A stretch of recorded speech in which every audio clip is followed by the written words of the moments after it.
It's not unusual for people to say that there's a lot of things we can know about the world, but one thing we can't know about is the afterlife. And the response to that depends entirely on what one means by the word know. Classically, the word know or knowledge has meant a justified true belief. That is, you can say that you know something if the view that you hold is true and you have what seem to be very good reasons to believe that it is so over and against some other view. And so the key here is the issue of justification. What are the reasons we have to think that a particular teaching or view is actually so, such that we could say we've risen to the level of knowledge? The people that are the kind that would say we can't know what happens in the afterlife are generally those who consider knowledge by science to be a completely legitimate field of knowledge, but when it comes to something that is outside of outside of science, especially outside of this lifetime, physical lifetime, then it's just wild speculation and no one could ever know that. You could believe it, you might be right, but there's no way of knowing. The irony about this is that science tells us all kinds of things about the subatomic world that no one can see.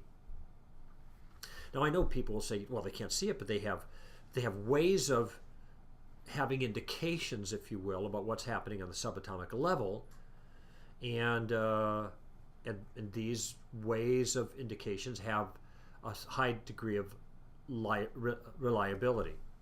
Okay, fair enough, but why couldn't the same thing be said about the afterlife? Most of what we know about, the rank and file knows, even about the subatomic world, is based on what someone else told us.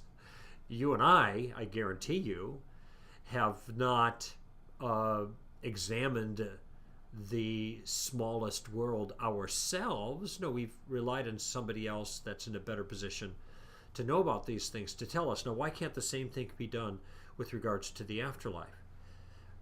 J.P. Moreland once asked the question of an audience. He said, describe my mother.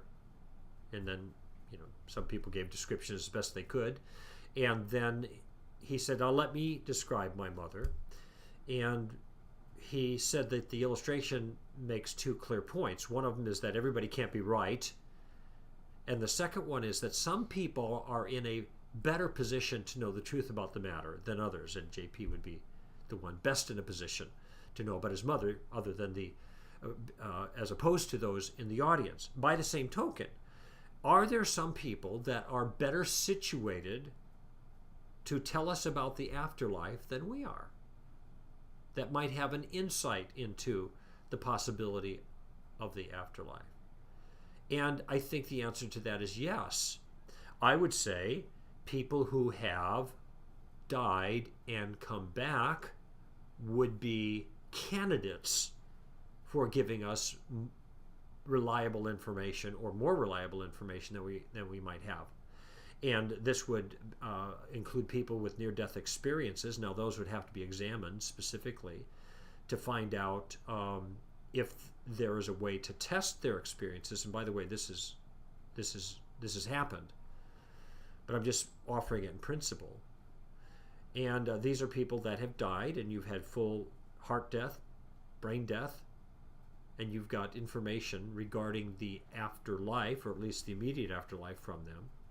But you also have Jesus of Nazareth, who was dead for 3 days and then returned and had something to say about the nature of the afterlife.